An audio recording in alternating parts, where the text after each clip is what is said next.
Right then, here we go, part 2. He wished he had been Snipe when Nick fondled the dog's head and fed him tasty scraps from his pocket. Once or twice they had moored up to the Queen of the North again.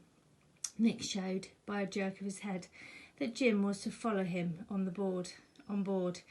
Jim looked round eagerly for Josh, but he never saw him again. "He got a job on shore," one of the men told him. "Wanted to see more of his family. Said he met a little boy who made him long to be home again." Josh didn't like the rough company of the men any more than Josh had done. Their voices were loud and boastful, but at least they were a change from the silent, brooding company of grimy Nick, and he was sure of food when he went on board. But he never again thought of hiding on deck and sailing off with them. If he did, the men would find him and take him back to Nick. He was sure of that. There was no escape.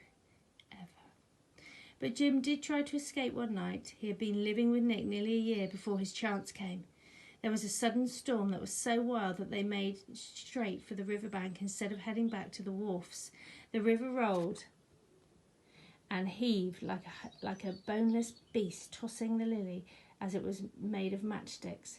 Jim clung to the side, weak and afraid, but as soon as they pulled in and tied up to the land, he felt better. Nick and Snipe settled again into sleep. Jim heard the faint sound of bells. Through the slant of the rain, he could see a village in the distance and the church tower. He could run to it for shelter.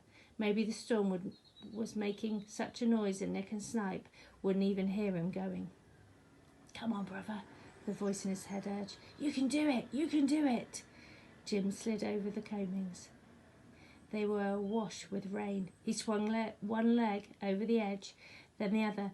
Just as he was about to lever himself up to jump, his arm got caught on the oar, which had been propped up against the boat. It slid down with a sudden thud.